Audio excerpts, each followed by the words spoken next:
Have you ever started into a mirror and thought your reflection blinked a moment too late? What if I told you that somewhere deep in the forests of Oregon, there's a forgotten town where something crawled out of a mirror and followed a girl home? One by one, everyone around her vanished. The hospitals were locked down, the footage was erased, and all that's left now is a single whisper she could not stop repeating. Don't look behind the mirror, but now that you have heard it, it might already be too late. There's a town buried so deep in the mountains of Oregon that no GPS can find it. Locals call it Darkpine, but no one goes near because everyone who steps foot in Darkpine never comes back the same. Some never came back at all, and the ones who do, they go quiet, their eyes hollow, their fingers twitch like something followed them home. One fall evening, five young urban explorers from Portland decided to break the silence. They were thrill seekers, YouTubers chasing the next viral scare. They packed cameras, flashlights, batteries. They wanted content, they wanted fear, and they found it. They drove into the fog, past warning signs, past the broken wooden cross nailed to a tree. No one heard from them again. Until the third day, only one came back. Her name was Emily Carson. She was found walking along Highway 26 barefoot, drenched in something that looked like blood but was not. When a passing truck driver stopped to help, she screamed at him not to touch her, just kept mumbling, "Don't look behind the mirror, not into it, behind it." They took her to St. Luke's Medical Center in Bend. Doctors said she was in shock, but something was wrong. She never blinked.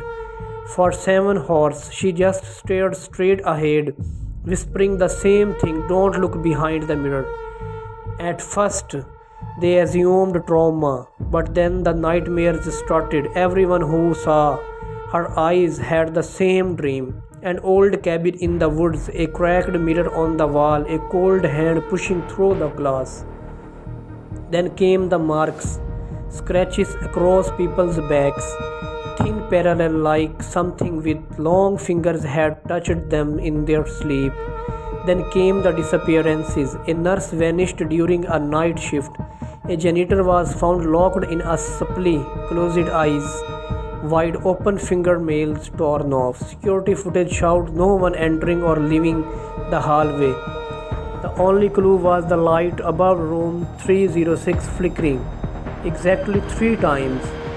They moved Emily to a psychiatric hospital in Upset, Washington. But 2 nights later, a letter showed up at the nurse's station. No postage, no footprints, just a folded note that read, "She brought it back." They sealed off Darkpine, declared it a hazardous zone. But the sightings did not stop. People began seeing things in the mirrors. Not reflections, something else, movements that did not match their own, faces that did not belong to them. And then the voice, a slow whispering rasp that came from nowhere and everywhere at once, heard only at night, only when you were alone. Come closer. One of the missing explorers' phones was recovered near a ranger station. Its last video was corrupted, but one frame survived.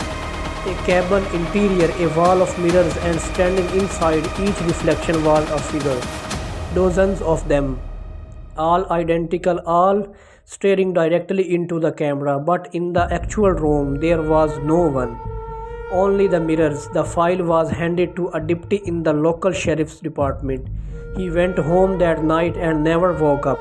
When they found him, his hands were pressed over his eyes, fingernails embedded into his skull.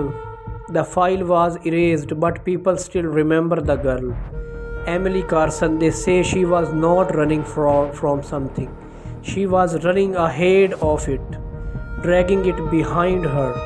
Now every week someone in the Pacific Northwest reports Strange visions, blackouts, whispers, faces behind the glass, and always the same warning: don't look behind the mirror because that's where it waits. Not in the forest, not in the bedroom, not in the dream, but behind your own reflection, watching, waiting, and once you think about it, once it enters your mind, it knows you are listening, it knows you are watching, and it's getting closer. Not from the shadows, from behind you mirror. Right now, don't look, don't blink, because the second you stop believing this story is the second it reaches through. Thanks for watching my video, and please subscribe my channel. Shiver Live.